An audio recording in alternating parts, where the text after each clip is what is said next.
ಅಲೆಗಳ ರಭಸಕ್ಕೆ ಕೊಚ್ಚಿ ಹೋದ ಬಾಲಕ, ರಕ್ಷಣೆಗಾಗಿ ಸಮುದ್ರಕ್ಕೆ ಹಾರಿದ ಲೈಫ್ ಗಾರ್ಡ್.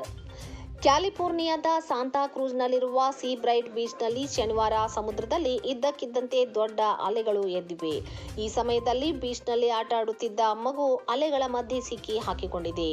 ಅಲೆಗಳು ಆ ಬಾಲಕನನ್ನು ಸಮುದ್ರದೊಳಗೆ ಎಳೆದಿವೆ. ಈ ಹುಡುಗನನ್ನು ರಕ್ಷಿಸುವುದು ಅಷ್ಟು ಸುಲಭವಾಗಿರಲಿಲ್ಲ. ರಕ್ಷಿಸುವುದಕ್ಕೆ ಹೋದವರು ಕೂಡ ಪ್ರಾಣದ ಆಸೆ ಬಿಟ್ಟೇ ಹೋಗಬೇಕಿತ್ತು. ಯಾಕೆಂದರೆ ಪ್ರತಿ ಸೆಕೆಂಡಿಗೂ ಆ ಬಾಲಕನನ್ನು ಅಲೆಗಳು ದೂರವೇ ಎಳೆದುಕೊಂಡು ಹೋಗುತ್ತಿದ್ದವು.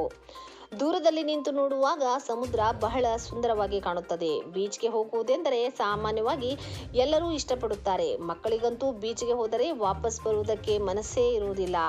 ಸಮುದ್ರ ತೀರದ ಮರಳಿನಲ್ಲಿ ನೀರಿನಲ್ಲಿ ಆಡುವುದೆಂದರೆ ಮಕ್ಕಳಿಗೆ ಎಲ್ಲಿಲ್ಲದ ಖುಷಿ. ಆದರೆ ಈ ಖುಷಿ ದುಃಖಕ್ಕೆ ಬದಲಾಗುವುದಕ್ಕೆ ಹೆಚ್ಚು ಹೊತ್ತು ಹಿಡಿಯುವುದಿಲ್ಲ. ಸಮುದ್ರ ಎಷ್ಟು ಶಾಂತವಾಗಿರುತ್ತದೆಯೋ ಅಷ್ಟೇ ರೌದ್ರ ರೂಪವನ್ನು ಕೂಡ ತಾಳಿಬಿಡುತ್ತದೆ. ಮಳೆಗಾಲದಲ್ಲಿ ಅಂತೂ ಅಲೆಗಳ ರಭಸ ಹೆಚ್ಚಿರುತ್ತದೆ. ಸಮುದ್ರ ತೀರಾ ಮುಂದಕ್ಕೆ ಬರುತ್ತದೆ. ಸಾಮಾನ್ಯ ಭಾಷೆಯಲ್ಲಿ ಹೇಳುವುದಾದರೆ ಸಮುದ್ರ ದೊಡ್ಡದಾಗುವುದು. ಈ ಸಮಯದಲ್ಲಿ ಮಕ್ಕಳ ಬಗ್ಗೆ ತೀರಾ ಎಚ್ಚರಿಕೆ ಇರಬೇಕು. ಮೈಯೆಲ್ಲ ಕಣ್ಣಾಗಿರಬೇಕು. ಇಲ್ಲವಾದರೆ ಒಂದೇ ನಿಮಿಷದಲ್ಲಿ ಆಗಬಾರದ್ದು ಆದೀತು. ಅಮೆರಿಕದ ಕ್ಯಾಲಿಫೋರ್ನಿಯಾದಲ್ಲಿ ಇಂಥದ್ದೇ ಘಟನೆ ನಡೆದಿದೆ. ಸಮುದ್ರದ ರಕ್ಕಸ ಅಲೆಗಳು ಬಾಲಕನನ್ನು ಎಳೆದುಕೊಂಡು ಹೋಗಿವೆ.